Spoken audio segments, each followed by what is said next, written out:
Rate जो है शासन निर्णय के हिसाब से बहुत ज़्यादा तफावत है। इसमें करप्शन दिख रहा,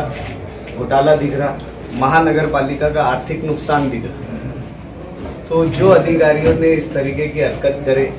और जो सभासद लोगों ने इसको स्थायी समिति में मंजूरी दी, हमारा मानना ऐसा है कि कॉरपोरेशन के बीपीएमसी के एक्ट से जो भी आर्थिक नुकसान करता है तो उनको पनिशमेंट रहता। तो आप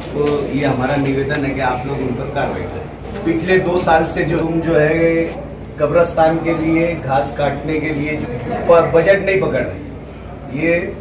यानी जब नगर पालिका बनी, महानगर पालिका बनी, आज तक के ये दोनों के इतिहास में कभी ऐसा जो है यानी सांप्रदायिक व्यवहार नहीं हुआ है महानगर पालिका की तरफ से। आप लोग यानी जो ये लोग कर रहे हैं ये अच्छी बात नहीं है। ये धार्मिक मामला है, धार्मिक स्थल का मामला है, उसकी स्वच्छता रखना और उसकी साफ सफाई करना हमारी जिम्मेदारी बनती। लेकिन हमको ये देखा जा रहा है कि प्रशासन और सत्ताधारी पक्ष ये जो है ये गलत काम कर रहा है इस तरीके से। तो ये दो विषय के संबंध में हम आपको जो है तो पत्र देने आए। बरोज जुमा 12 तारीख को हमने मालेगांव म्यूनसिपल कॉरपोरेशन के डिप्टी कमिश्नर नितिन कापड़नी साहब के पास एक मेमोरेंडम दिया कि मालेगांव महानगर पालिका के जरिए ठेके पद्धति पर जो घरपट्टी का सर्वे चल रहा है वो घरपट्टी सर्वे फौरन बंद होना चाहिए और साथ ही साथ इस ठेके को देने में जिस तरीके का करप्शन, जिस तरीके का घोटाला और जिस तरीके का घपला किया गया है उसकी चौकसी फौरन होना चाहिए। हमने कल की प्रेस कॉन्फ्रेंस में आवाम के सामने कागजी सबूत के साथ ये बात पेश की थी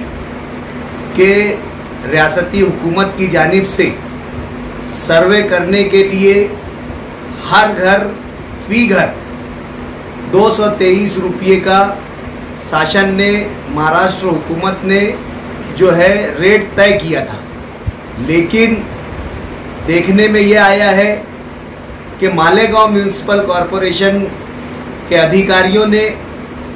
ये रेट 715 रुपये का दिया, जबकि फरवरी 2020 का शासन का जो है वो जीआर है और आज 1 साल के बाद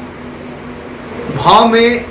जो रेट में टेंडर जाना चाहिए था उसके तकरीबन 3 पट का भाव जो है उस ठेकेदार को दिया गया है। और स्टैंडिंग कमेटी में इस तरीके के विषय को मंजूर भी किया गया। हमारा प्रशासन को आज लेटर देने का मकसद ये था कि प्रशासन इस तरीके के कारपोरेशन का नुकसान करने वालों पर फौरन कार्रवाई करे और जिन सदस्य ने स्टैंडिंग कमेटी में इस तरीके के कारपोरेशन को माली नुकसान पहुंचाने वाली हरकत की है, ऐसे ठराव को मंजूर किया है, महाराष्ट्र म्यूनसिपल कॉरपोरेशन एक्ट के तहत ऐसे कॉरपोरेटर्स पर भी फौरी कार्रवाई करें। और साथ ही साथ आज हमने एक दूसरा पत्र भी नितिन कापड़नी साहब को दिया कि जब से मालेगांव म्यूनसिपल कॉरपोरेशन और इससे पहले जब से नगर पालिका रही है तब से जितने भी कब्रिस्तान मालेगांव शहर में हैं उनमें जो घास उगती है उसकी कटाई और सफाई की जिम्मेदारी मालेगांव नगर पालिका की भी रही है और मालेगांव म्यूनसिपल कॉरपोरेशन की भी रही है। लेकिन मालेगांव म्यूनसिपल कॉरपोरेशन का ये मुतासिबाना रवैया, ये फिरका परस्त रवैया जब से शिवसेना बरसरे इक्तिदार आई है और मजलिसे इत्तेहादुल मुस्लिमीन जब से इक्तिदार से इनके साथ बाहर निकली है,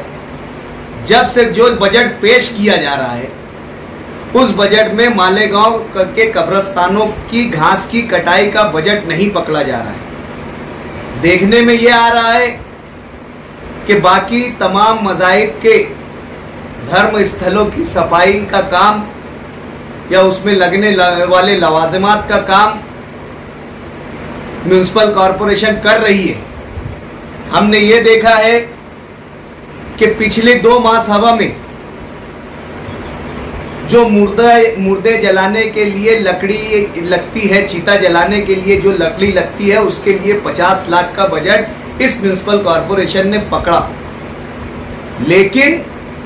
बरसरे इक्तिदार को और कॉरपोरेशन इंतजामिया को इस बात पर एतराज है कि कॉरपोरेशन